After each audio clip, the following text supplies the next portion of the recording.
Hello, everybody, and welcome to the House Salt Book Club. This is our book club pick for July, and we read Carrie Soto is Back by Taylor Jenkins Reid. Yeah, I've got audiobook. And my name is Marinés. My channel name is My Name is Marinés. And quality-wise, I think this is like a 2.5 to a 3-star, but there were some like problematic. My channel name is My Name is Marinés. And quality-wise, I think this is like a Who is that? Oh. You're speaking to yourself. Okay, that was very weird to hear myself back. I was saying quality-wise, probably 2.5 to 3 stars, but there were some problematic things that really took down my enjoyment, so I would probably give this like a 2-star. Yeah, I think Mari and I had a similar experience. I'm Sam from Thoughts on Tomes. Would also say this is like between a 2 and a 3. Like by the time I finished it, the first half, we'll get to this. The first half, I was like, this is a lot of tennis. So much that I went in the group chat and I was like, guys, this is so much tennis. And they're like, yeah, it's the girl like having her come back. I was like, no, you don't understand. And then they all started reading it like today or yesterday. And we're like, this is a lot of tennis. And I was like, I did say that. So the first half like was a bit of a slog. Second half, I liked a little bit more. But now it's been a week or two since I finished it, and like it's leaving my brain. So like overall enjoyment by the end of it was maybe like 2.75 to 3. I think I might just land at like a 2.5. Jordan. Okay, I was like, why next? Jordan from the Jordan Journals.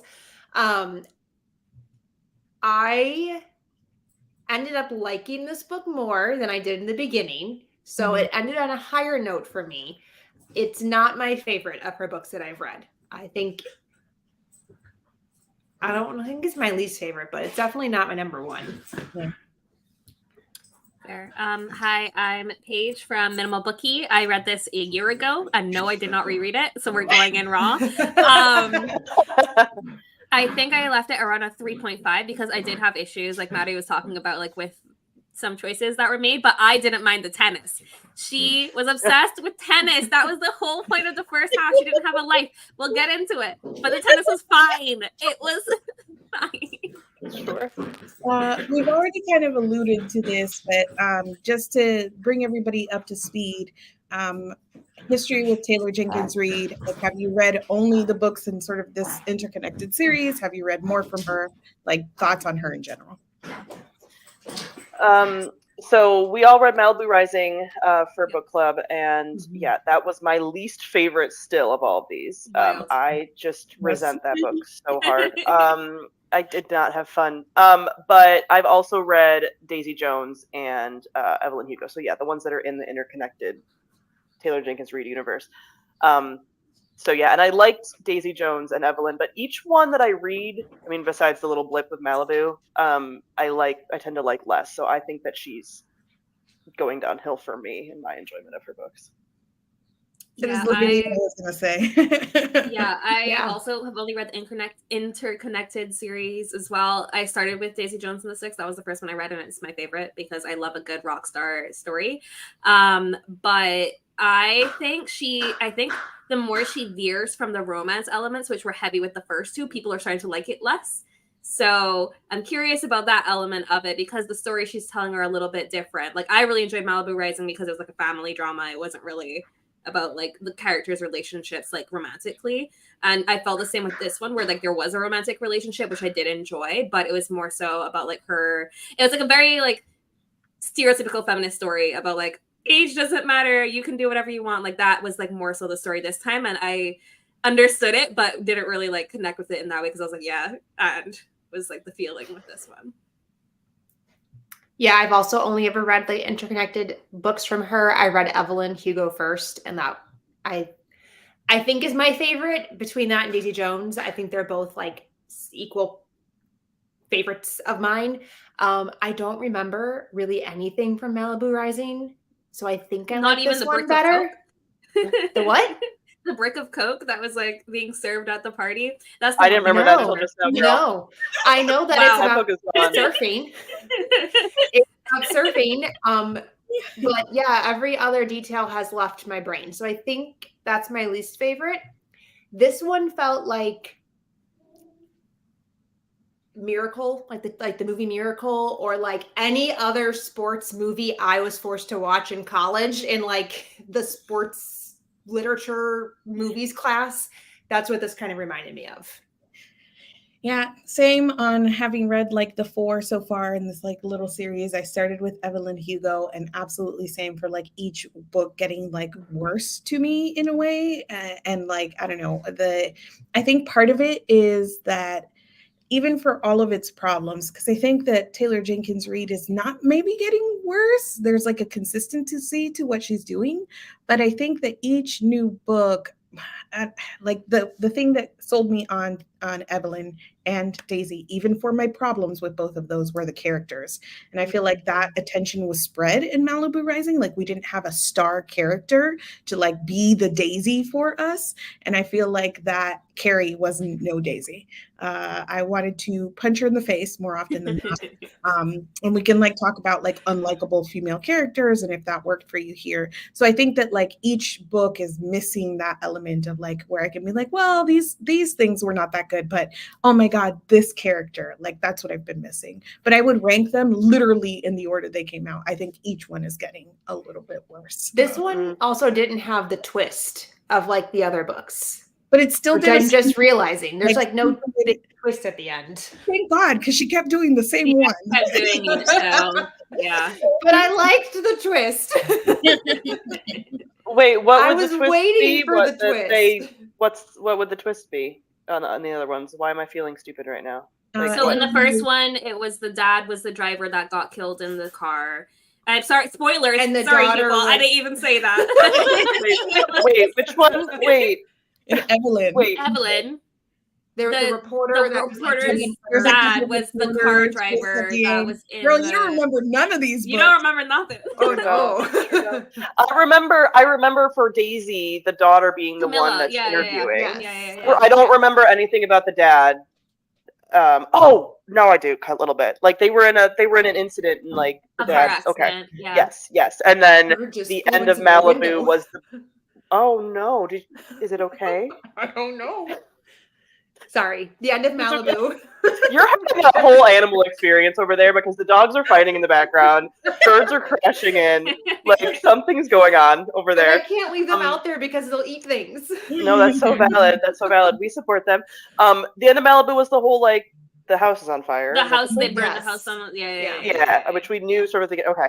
Yeah. I just forgot that she even did twist because so kind of what Mari was saying with the characters is like I agree too, and it's not even like that the titular character needs to be the thing. Like I think this ties in a little bit to what Paige was saying with the romances that we can sort of get to.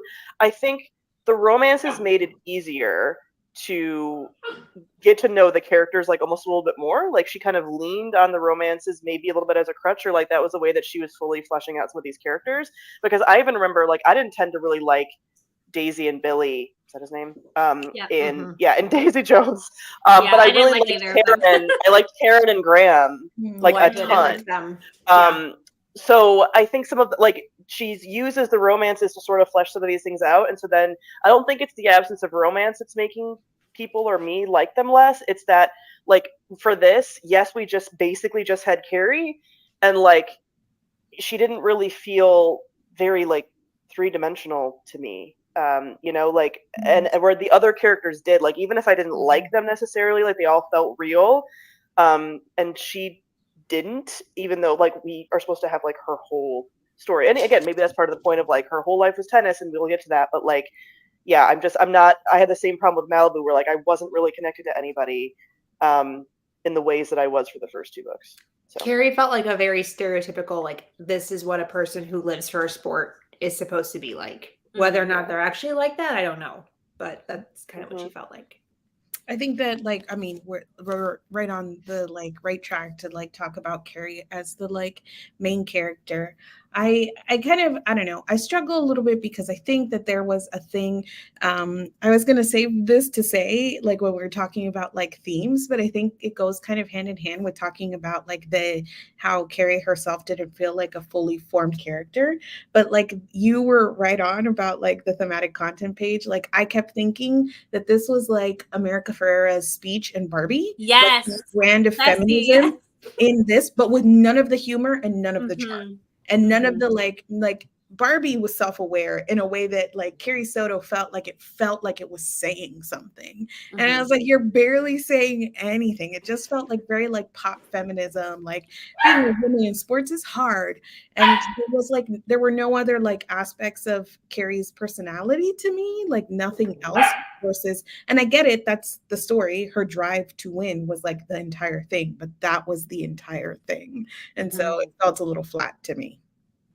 Yeah, I was just thinking back to like Sam, you talking about like how she didn't feel like a 3D character. Like, yeah, like thinking back on it now, it's true. Like her one motivation was that she wanted to win again, and it was like for the what, and that for the what didn't really come in emotionally until her dad got sick, and then there was a why that you could like emotionally invest in a little bit because you're like she's doing it for him versus like she's just doing it because thematically it makes sense in the book because we're trying to prove that women who are older can also like dominate sports or like can dominate whatever field they choose to be in. This was the first one where it felt like she was trying to give a message more than she was just trying to explore really interesting people, where like with Malibu I felt like, oh, at least the characters, there's like a family dynamic, so that's like an interesting thing to explore, versus this was like very about the message versus the characters, which is rare for her because I feel like I like her characters more than I like the actual story itself. Yes. I feel like that's how most people end up feeling about her books, like honestly, because of these characters. And like even, with as far as this like thematic thing too, like I think because there was an absence of like some of these other sort of character things or character relationships or whatever, some of the things that it was trying to do and trying to say were like so obvious that I would like cringe. Like there was a point when she like talks to one of the women, I think, about being like, oh well, I don't know what it's like to be a black woman, and I was just like, why are you like, it was one of those, or like, you know, when she was having the conversation with Nikki or whatever about being like an Asian woman, like it was one of those things where I was like, you're doing this because you know you have to, and I'm so uncomfortable. Like it just didn't work, and so there was nothing to even like distract from that in any way. It was just like so in your face because it was just about the what, and even the thing with the dad was so Jordan, what you said about like the sports movie, like the dad getting sick and dying is like classic coach sport, like that's so overly tropey in a way that some of her other win, right, they his name. and like as soon as he got like sick, I was like, of course he did, you know, like it's just, I don't know, I just feel like that's so overly tropey to the point that I was like, okay, well this is like, again, like boring, there's nothing to this, because it's so like two-dimensional to me. Yeah, I think there's a way too that like I don't necessarily like I don't know, unlikable characters or whatnot. Like that's not totally my jam. I'm like the I want the lawful good hero sort of early, but I do love me like a messy woman novel. I love messy woman novels, Luster, Sally Rooney, like I love those things. And I almost feel like Carrie wasn't messy enough to carry that. Yeah. But she also wasn't like good enough for us to be like, oh, cheering on for Carrie. She was like this weird middle where I felt like even, I don't know, even as a child, like there was never a moment because she was always this like almost uncaring of other people. It wasn't just determination to win. It was like refusal to like care and think about people, even from when she was a child, that just like stopped me from emotionally investing. And then as we went on, it didn't get messy enough to ever be like, ooh, like she's truly just like evil, messy. Like, no, it kind of stopped. And I feel like she could have been if we had seen anything other than tennis. Yes. Like anything else, because there were a couple of points in the book where I was like, oh, she's going to fall for the rival, or like end up being in love with the person that she's going to have this big match with at the end. Or there was like a line about her knee, and like, oh, she's going to have a drug addiction throughout the book. Like there could be other things, but like we never went anywhere else with it. And the thing is, like Nikki Chan was like the character that I wanted to read about. because like, she was so unapologetic in a way that like in the way that Carrie was supposed to be, but in a way that was more fun to read about, where she was like very much just the confidence that she had in every situation I enjoyed when she was around. So like I wish we had gotten like her as a character more so than Carrie. I think Because Nikki Chan's a girl's girl. Yes, Like she is a girl's girl, and you love that. And that's if Carrie had like one other like thing, right? Whether it was a plot thing or like one other personality thing, like if she was a girl's girl.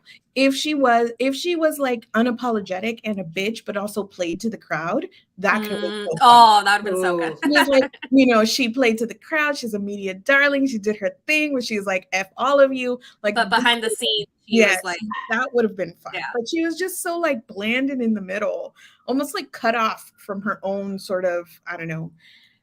It didn't give enough. So I found myself really, really bored at times, just kind of hearing. It was like listening to one of your boring friends tell a story that never got to the end.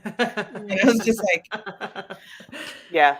I was so waiting for the tennis. Like, and again, I get that like it's a story about tennis, but I feel like in this, like I was expecting, in the same way that Evelyn was a story about like classic Hollywood or Daisy was a story about like music, there was still something else right? There was like another through line. And for that, a lot of it was relationships, but it was like, you weren't only seeing like Evelyn acting and you weren't only seeing Daisy and them perform. Like, and for her, like you're really only seeing her practice and do matches. Like that's it. And it's like, I mean, I will say, credit, I guess. I don't know if I just like gave in. By the end, I was like a little more invested in the tennis, but was it because I was beat down with the tennis? I don't know. But yeah, like by the final matches, I was like, oh yeah, I know what's going on. I know about tennis. But like I didn't need to have those lessons in tennis. The best part is that I know nothing about tennis, zero about tennis, but halfway through it, well, when I started and I was getting really annoyed by the Spanish, which we'll talk about later, I was looking for reviews to see if anybody had mentioned like the bad Spanish in it. And like as I was filtering through 1-star reviews, I didn't find much. Like I found people talking about Taylor Jenkins Reid writing the Latina, but not like specific examples of the Spanish. And I was listening, it was a whole thing. But what I did find was the tennis girlies in the 1-star reviews being so mad that the tennis was inaccurate. They're like, how many miles per hour can she serve? Like, no, she can't. Like, the tennis being inaccurate. You can Google that stuff. Tennis being inaccurate. I don't know, because I can't. And I mean, in the 90s, those numbers feel really high.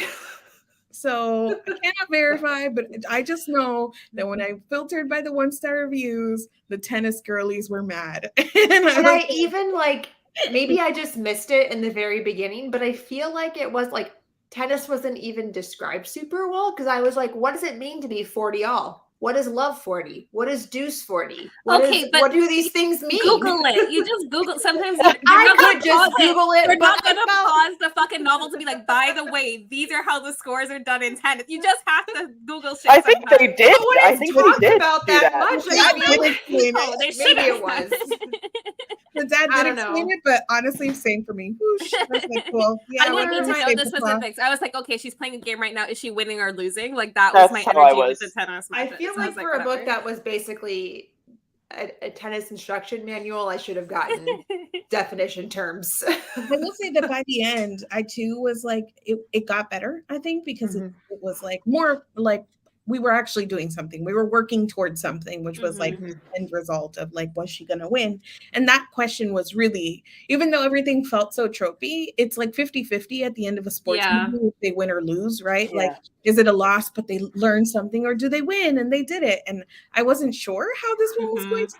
So that's why I was like, I kept reading, like, is she going to win? Is she gonna win? But I, that's like half a credit point. That's not even like yes. How did you guys feel about Javier, her father, and the father-daughter relationship? I do not know Spanish. I do not know Latinx culture or anything. The audiobook, I was like, what is going on? Like the accents felt very like. I was wondering, are the actors Latinx? Like, did they? I don't know. Might be. Yeah, it still felt comfy to read in the beginning though. Like I was like, the name of the main narrator is Stacey Gonzalez. okay. But even with her being apparently Latinx, it's still like the accent that is leaned into is so tropey accent that I was like, this doesn't feel authentic to me. But again, I don't know. But yeah, there was that kind of stuff. And then again, those were the moments that I did like a little bit more with some of the stuff with her dad, that it wasn't like anything, not that everything has to be groundbreaking, but like it just did follow this, like the dad that's the coach.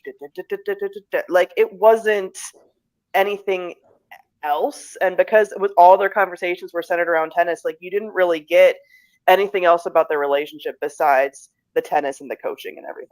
Yeah. And there were even like little pieces put in of like he might have a life outside of tennis that like she sees, but then we don't get any. Yes.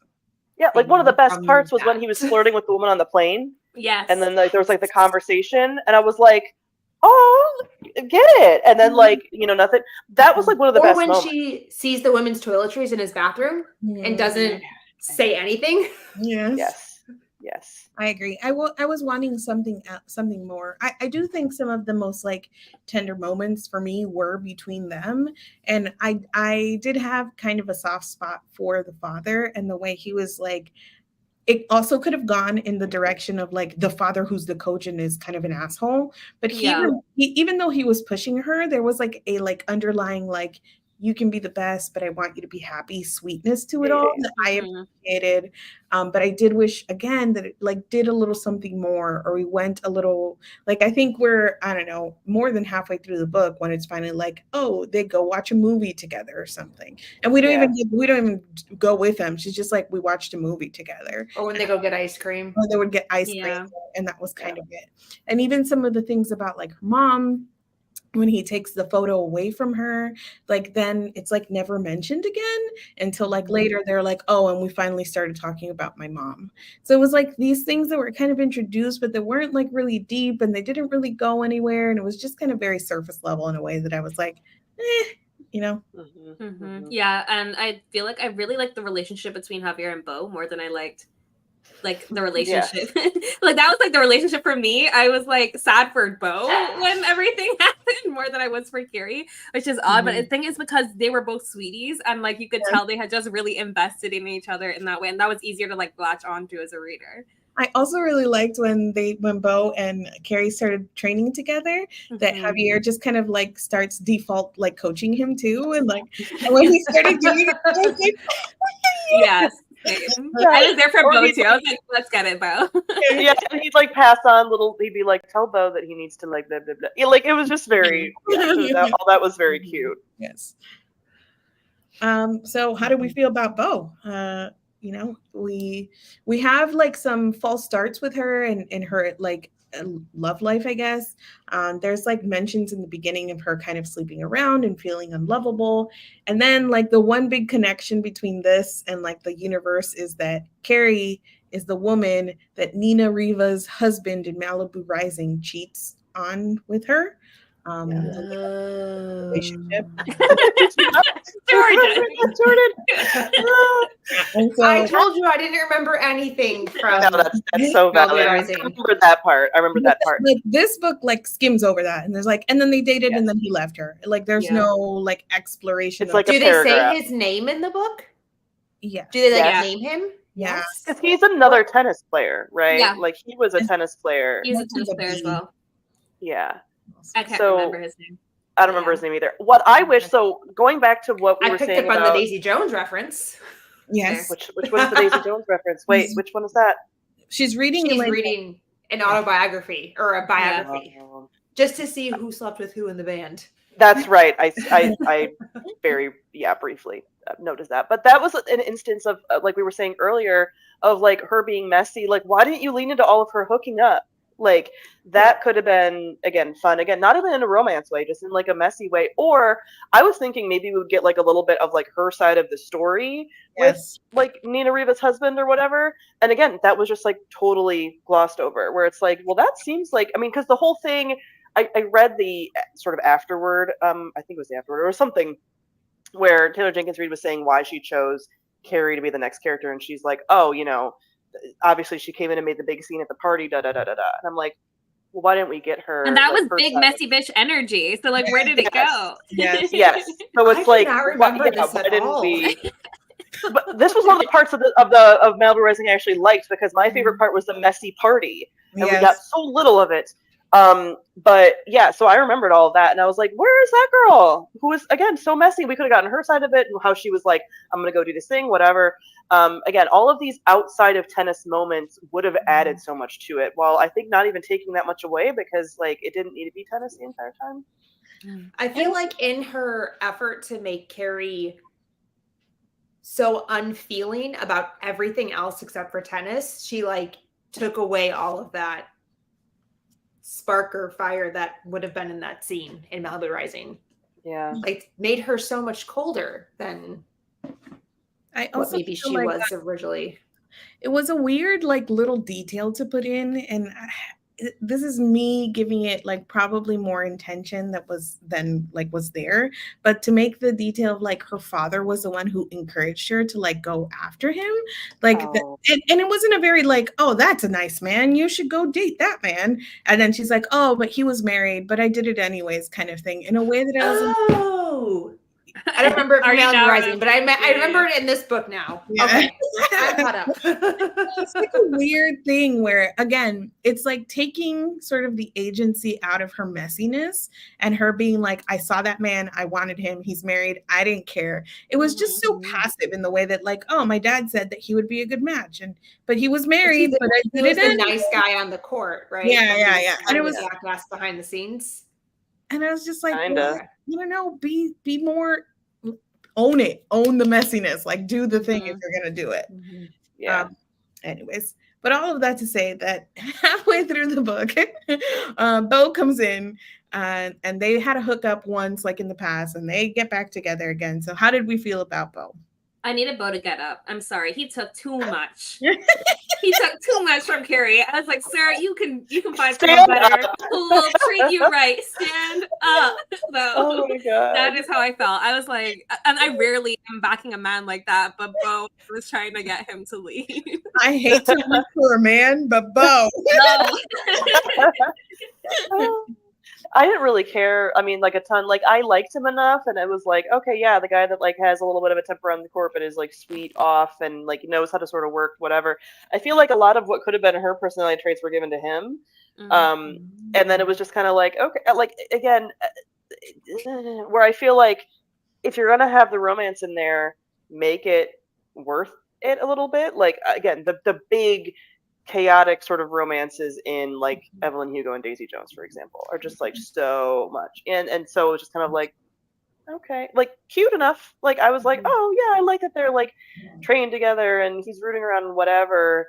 But yeah, because she's so closed off and cold all the time, there's no not, feelings like, or emotion about any of it. Because I thought it was really sweet when he was like crying in the shower about losing her dad, or like making her breakfast, or like all these things, and she's like, oh yeah, I just noticed that there's breakfast dishes every day, or like he just showed up to my match.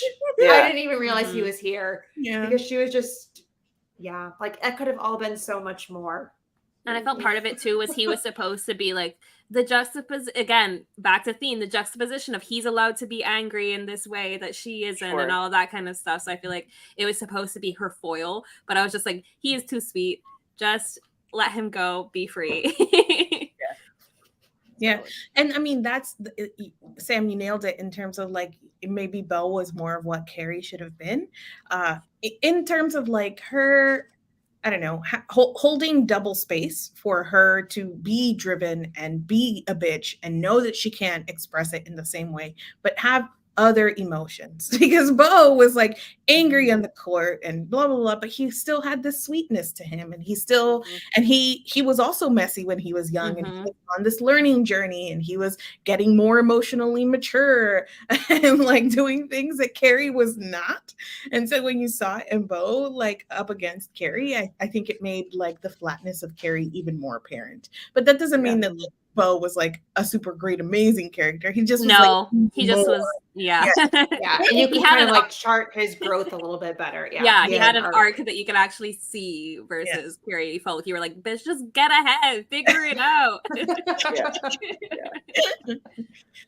Any other characters? I think we talked a little bit about Nikki already, but was there anybody else that you can think of that you want to mention? No, Nikki was my only other Mhm. standout. I love her. Would die for her as well. Mhm. From the Yeah, 3 she was scenes great. she's in. We're not Yeah, telling I like Taylor her. Jenkins Reid to write her. No, leave her No. be. She's good as she is. Well, that's a good. I who do you did want think she's her gonna- and Carrie Soto to get together, and I was very sad I that they also was not a thought that was thing. gonna Uh-huh. enjoyed it. Like this is a little fruity for sure, but like, Yep. who do you think she's gonna target next? Because she always has someone. Is she So I'm writing wondering another? I thought if it was like a the quartet. PR. Well, I don't know. I I thought it didn't. was a I mean, I quartet. don't even consider this. Is this actually considered a series? It's not. It's not a series. They're It's not a standalones. series, but I think she was only planning to You write think until she's the done? 90s. Yeah, I don't think she's ready. I think she won't stop because this is a money train.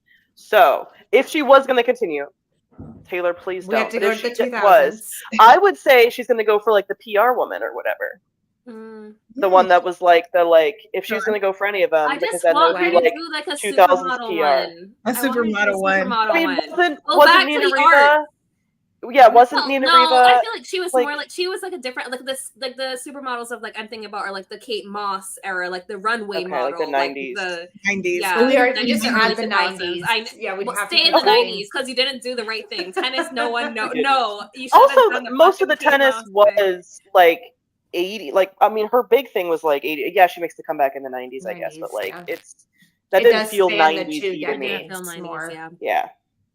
Except the really random throw in about Princess Diana. And like It was very 90s. there were like That- these interjections basically of like news clippings and reality stars would be fucking fire. You are so right, Tracy. Yeah. That would be sick. Oh, yeah. I was thinking that, like, could you imagine like a 2000s version of like a Paris Hilton story? That Like how Yes. that would be so much fun. fun. I mean, I don't want Taylor Jenkins Reid to write it. no. I mean, it's right there. The smart bitch that pretends to be dumb. It's right there. Yeah. Yeah. Mhm. What was I saying? It didn't feel the interjections or something about the 90s. Oh yeah. Like, how did you guys feel about like the news clippings and the like things that were like, no. Yeah. Wasn't like, it all just about tennis? Yes. mostly it was Basically all shitting sports on her. though. Yeah. I got excited when originally like the audiobook says like with narrators da da da da da. Yeah, because I was like, oh, it'll be like Daisy Jones, and I liked the audio for Daisy Jones because there's a full cast, and I was like, these are just sports Yes. casters. Every like That's little it? like I don't know, news clipping was just another narrator in Yeah, a way that made the whole like full casting seem like such a gimmick to me. It like made me a little like upsetting. I was Yeah. like, why'd you hire all of these narrators to do this? I yes. did like it though because it did kind of break up at least. I would have hated Carrie's reading that monologue. with my eyeballs instead of hearing them eyeballs. talk about it. Yeah. Yes, I did do like a reading and audiobook version, and those were more fun on audiobook than they were like read from the book Yes. with my eyeballs. What else? There could have been so many more like fun 90s references she could have put in there too. I agree. I think That that was wasn't really a 90s story. Yeah, it was a tennis story. It was not a 90s story. Like, it was just tennis. I think that both Evelyn and Daisy did better at capturing sort of their eras and their like I don't know, the feel of like the media that they were immersed in or whatnot. Whereas Malibu Rising had too many characters to really focus on any of that and didn't have that same thing. And Carrie Soto just felt like if this movie's moved or this book moved to like the 2000s, what would change? Yeah. Nothing. Princess Diana wouldn't be mentioned. And that's kind of it, right? There wasn't really, and I know what much you could do because the 90s weren't like, Yeah, there wasn't something like super grounding about them in the same way. It was just kind of like, it wasn't as atmospheric. I don't know for all. Yes. Yeah, I feel like California grunge would have been like a more fun background, like maybe if some of that was in there, would have felt more 90s. There's eras of 90s that you could have leaned into if you really wanted sports. Like even just like the rise of like exports and some of those kind of things, X Games types of stuff.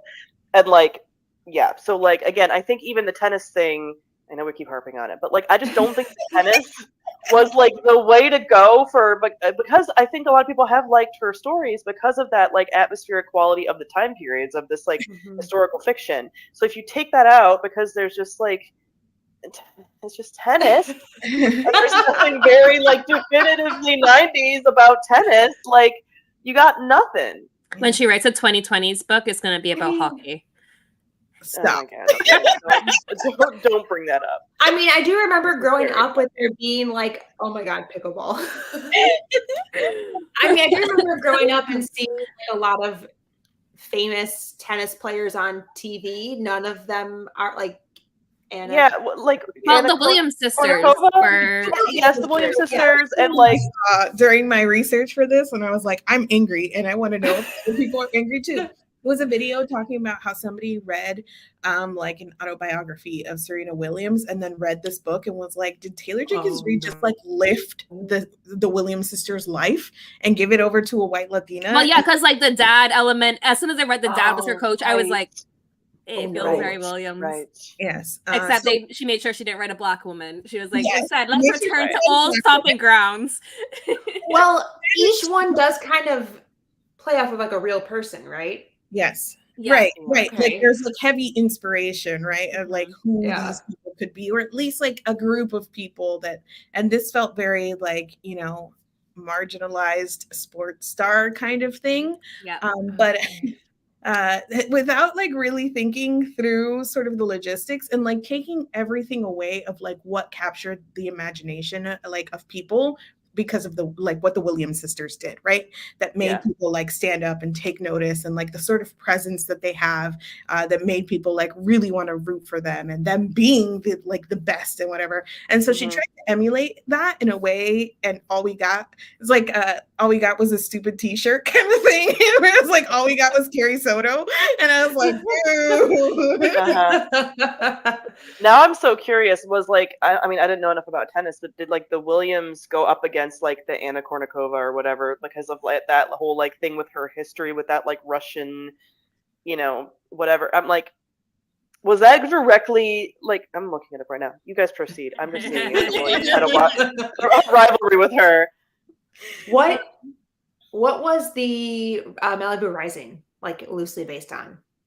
Do we know what like family or group of people that was? I think more so it was probably like the model, like culture. Nina was probably based on one of the like surfer Cindy model Crawford girlies. I don't know. I wasn't born, Christy so Brinkley. I wasn't her. No, that's why I'm like, we don't know, Jordan. We weren't around for that. Well, I mean, you could. The other two were easier, I guess, to because I feel like that kind of culture was like it permeated more because like Fleetwood Mac was like huge regardless. Yeah. That's fair. So we talked a little bit about the end, and so you know we've been spoiling the whole book, but spoilers again.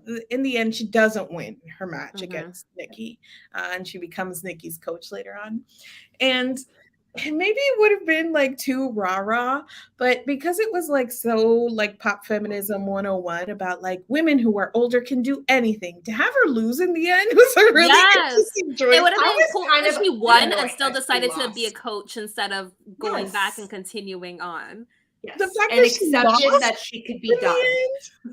That's like really wild to me, because I mean there's a way that she could have won and then, like you said, still been a coach, and Nikki could have still surpassed her record. Yeah, which was a very real possibility, as she discusses in the middle of a tournament. Yes, like she in her head was to come back and like be the best again, only to lose it again, whatever. But if she like went on that journey and won, and it really was like, wow, older women can do anything and do have value, and look at how hard she worked. But no, she just lost in the end. And I was like, oh, cool.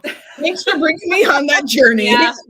That was like probably, well, I know there's a lot of things that you didn't like, but that was like probably the number one thing for me, was I didn't like that she lost in the end. No. I think that was her version of the twist. I think that was like probably the thing that was. It's like you expect her to win. Yes, because of this. Yeah, bestie, because of your whole thematic content. Yeah, yeah. And I would have rather her like accepted that she's only going to hold that title for like maybe a year, and it's going to be gone again, and being okay with that. And then like, okay, I won. I took it back. I'm not going to be the best, but now I can coach her.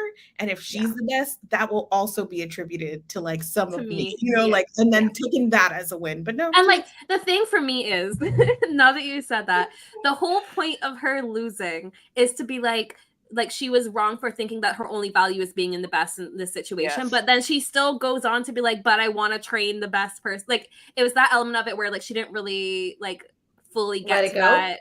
Yeah, where she was like, actually, you can just exist as a human being and you don't have to be the best at anything. You can just be. She doesn't really get that by the end either. No. Right. Yeah. It felt like trying to like wrap up that theme of like winning isn't everything. And then it still was like, fuck. But now you're coaching the best. What if she had like gone off to do like her charities for tennis? Yeah. What if she just like trained little kids? Yeah. I feel like that would have been more. She would never, but let it. Right, exactly. That'd be more of like her accepting that she doesn't need to be the best anymore. Yeah. So I didn't super love the end. I didn't super love the beginning, and the middle was questionable. How did you feel about the very open ending? It wasn't that open because I didn't care. That's why it wasn't that open. Like mid-sentence, the book is just over. Yeah, I was just like, I love Nikki, but mid-swing is not a cliffhanger to me that it like has any sort of impact on me. I was just like, cool. But that's exactly how I imagine a movie like this. A sports movie, yes. With like the freeze frame. And then it would get the like text overhead. Like the text overhead is like, Nikki Chan went on to win $5 grand. Like the stadium lights in the background and the tennis balls on the court. And it shows like all of them, like what they did. Yeah, they all had their freeze frame moment. Oh my god. Stop.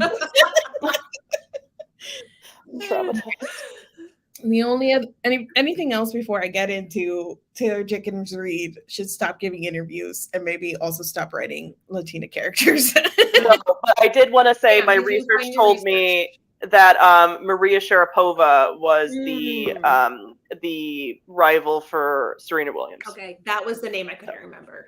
Yes. Sorry to Anna Kournikova, you were not involved. Just another like Russian name, you know. So even before this came out, people were talking about it because you know, Evelyn Hugo is a Latina woman, and a lot of people took issue with the way that she was portrayed in Evelyn Hugo. And then, you know, here we come to Carrie Soto, and Taylor Jenkins Reid writes another Latina. So it started a whole conversation like online about like, you know, who writes these stories, because she is a main character, and her being a Latina in sports is like not insignificant. It kind of plays a bigger part in the beginning than the end of the book. And then Taylor Jenkins Reid gave a like an interview where like they asked her like, what do you think about taking up space, like, you know, writing these stories? And she basically says that like people shouldn't take up space, and then that's it. And then so like she acknowledged that like she acknowledged what she was doing, but then like, you know, she still did it, right? So that's the whole thing. But the other really complicated thing here is that Carrie Soto is Argentinian American, right? Her dad immigrated. Argentinian, she's white, right? Because the difference between race and ethnicity. She is still a white woman navigating the world in that way. So like it gets so complicated to actually, even within Latina spaces, to navigate Latina proximity to whiteness and what that means, and the ways that like maybe other things would have like affected, right? Like her father was an immigrant and like those kinds of things. And I feel like none of that was treated well here. And in fact, like in the second half of the book, it just like stops mattering to her and her story that she is navigating this space. But there was so much of this like on the nose sort of messaging around like, well, I don't know, like you have to be better because people are going to look at you differently, that didn't have any grounding in the actual experience that she had, but felt like Taylor Jenkins Reid, like, I got to write this in, like Simon was talking about. So all of that made me super like not happy about it. And I think I went in like predisposed to not like it because I had seen the interview, I had heard all the talking.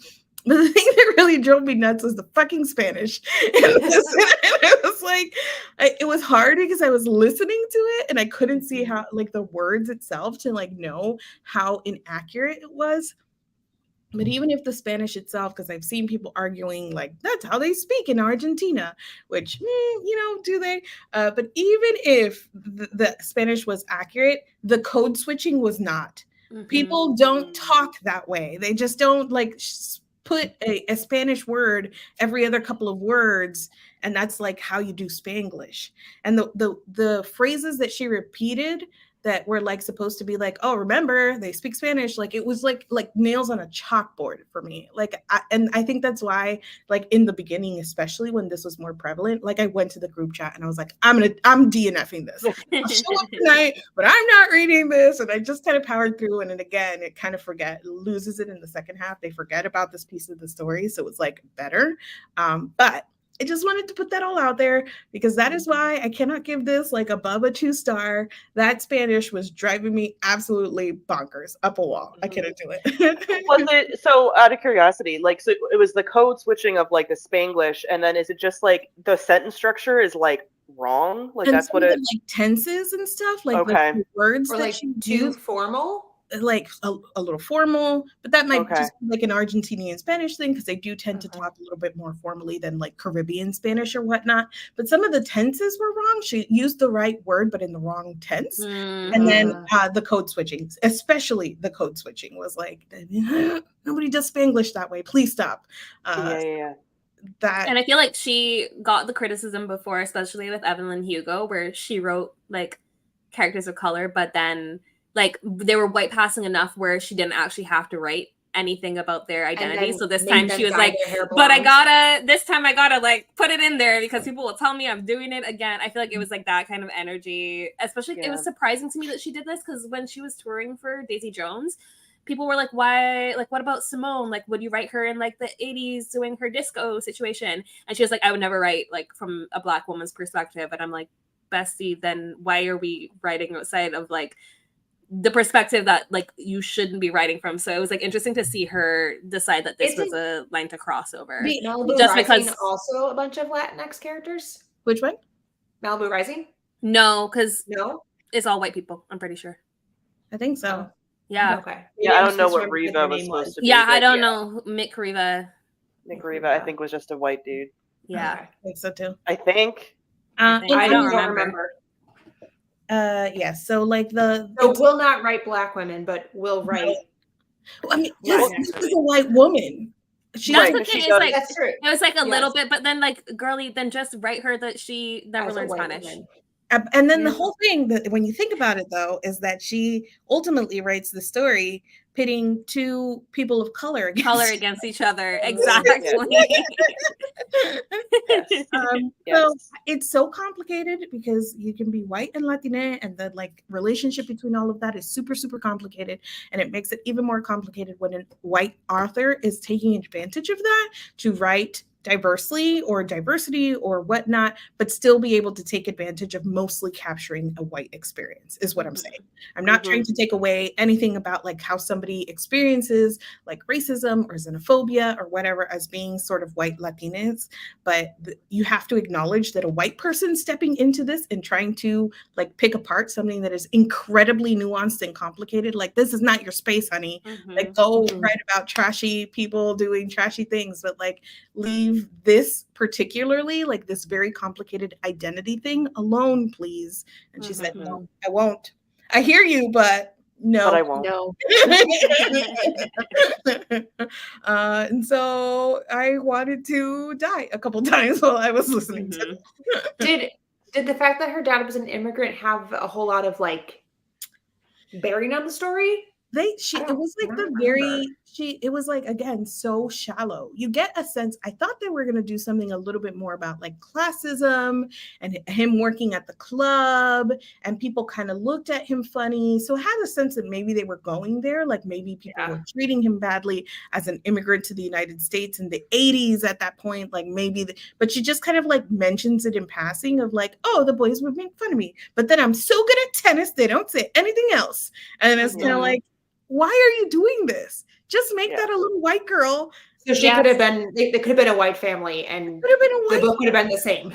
Been the same with no Spanglish. Yeah, she done like a more classism thing where like maybe they worked for the club, and then like she was so good that she was able to get the money and that would have been interesting. Yeah. And we added that layer. She said, I wouldn't be picking up this space. However, go buy my book. And I don't respect it. All right. Sorry. Thank you for indulging me in my rants, everybody. No, valid. Yeah. No, I would have. I wanted you to read it for so long because I wanted your perspective on it, because I was like, Maddie, something's off about this when I'm listening, but I can't say exactly what. Where do we think that Taylor Jenkins Reid goes from here? I have no fucking clue. But like there would have been I would have had tea about like a book coming, because it's been a year. Sure, but like, is she returning to her roots of whatever she used to do with Pre-Evelyn? Like, there was just romances. Like, I mean, I feel like this whole like historical fiction thing has been like her thing. Like, she's been the reigning queen of like this kind of thing. So I don't know if people will be ready yet to claim the early 2000s as historical fiction. No, I don't think we're ready. I mean, I don't want to, but it is. I think that she goes back to maybe like the 60s and tells another go back story, 60s, go 70s. back in time. Yeah. And does something maybe not interconnected, but does something similar in an older era. That's my prediction. And with maybe she writes a Regency romance for me specifically. Don't. I would eat that shit up. No. That would be funny. I would actually read that. Yeah, we would have to. We would read that shit so quick. Anything? I do feel like whatever era it is, or decade or time period, it'll be more famous people, because she seems to like write about famous people. Yeah. I wish she just she would stick to like entertainment. Yes. Yeah. Like famous no more sports. No sports. Yeah. I think media is easier to sell some of these stories than sports, because I feel like sports are so much more like technical. Like there is a lot of like jargon and lingo and stuff that gets a little bit in the weeds, maybe. So stick to like movies. Everybody knows a movie. Well, and it's already messy. Writing any story in Hollywood's already like messy. I would love a book about reality TV and like how produced it from the producer's perspective, like that show Unreal. Give me a book that's like that, please, and thank you. Someone somewhere out there. Yeah. Somebody said she might focus on screenwriting outside of the strike next, since she has some TV shows and movies. You know, that's also good. You know, call it a win for now. Take a break. Yes. Take a break. Fade into the night. And then she'll come back in a few years and be like, my new story. I would like for her to give us a Evelyn Hugo movie, TV show, something. Isn't it being produced? It is being. Is it? Yeah. Yeah. That's really all I want at this point. It was going to be Freeform, but I think the Freeform one expired. Daisy Jones. Okay. It's not Freeform anymore. It was originally Freeform and then expired, and now it's with someone that's better. I think Amazon. I don't remember. But Daisy Jones, as a huge Daisy Jones fan, the first 3 episodes are very hard to get through. But once you get past that initial slog, it's a fun time.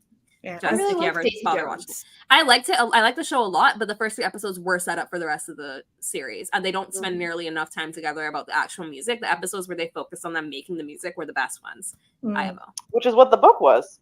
Yeah, and like they anyway, I could do a whole fucking show on that show, but we will not get into it. And it's next time for Paige just talking about just me ranting about this fucking show. I have to watch it. I will eventually, but because I'm so like sour on Daisy Jones, I it wasn't time yet. It wasn't far enough yet. Time yet. I will eventually watch it. Okay, that brings us to the end. I think we said all the things. Look at us go. Next month or this month, August, we will be reading Happy Place by Yay. I'm so freaking curious because it's so good.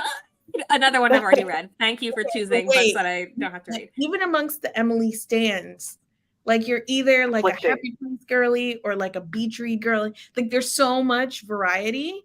And this one I feel like is so polarizing amongst the fans. So let me get into it. These are my favorites. Okay. So Beach Read is right here. I was about to pull out all the books. Beach Read is right here. And then People We Meet on Vacation is right here in terms of like pure rom-comminess. Then Book Lovers is here. And then Happy Place is here. Okay. People don't like it because it's actually more Sad Place than Happy Place. And I fucking loved it for that reason. So Beach Read is my favorite. Beach Read is here. Yeah. It's closer to Beach Read. I would be more a Happy Place girly. I think you're going to be a Happy Place girly. Than like a on vacation girly. Yeah, because it has more meat to it in terms of like what she's exploring. It's not just about the romance. There's like things happening and like questions. Yeah. Okay. And it's like a fun premise. Okay. Anyway, can't wait to hear your thoughts. If you hate this, I'm leaving. I'm gone. I'm done. I don't think we've ever hated Emily Henry. Like we gave People We Met on Vacation like 4 stars. I feel like as like an average or something. I give it 2. Yeah. You did. No. Oh my god. I think you gave it 3 in the live show, which is what we're counting it as. Okay. Time has soured it for you. 2.5 to 2.5 for me. Yeah. Okay. Yeah. Book Lovers was my favorite, but I like this one more. Yeah. I love Book Lovers. I love Book Lovers. Beach Read. But I love Happy Place more. It spoke to me. Okay. It spoke to me. I'm excited. And bless who decided on this one? Kayla or someone else? Kayla was okay. So this is my birthday month. Kayla, thank you so much for giving us Emily Henry so that I don't have to slog through something I don't like. What are we reading in September? Oh, Dragon Fall Connor, if he shows up to his own live show. He picks that one because he's making us read another dragon book. Are we for our extra November show for the Ballad of Songbirds and Snakes? Because I keep getting fucking trailers for it. Don't. It makes me nauseous thinking about it. And we need to discuss it. I'm sorry. We have to. I'm in. Okay. Even just me and Maddie here sitting down being like, what the hell is no one is me and you on Sam's channel. Yes. I'm just here like I'll go see it. I'll watch it with you guys. I might do it if you're doing it. We gotta the content. I mean, I guess if I went and did the whole Barbenheimer, I guess I can go and like watch. We'll discuss that off live. I do want to know your thoughts on it. Perfect. All right. We'll see you guys next month. All right. Bye.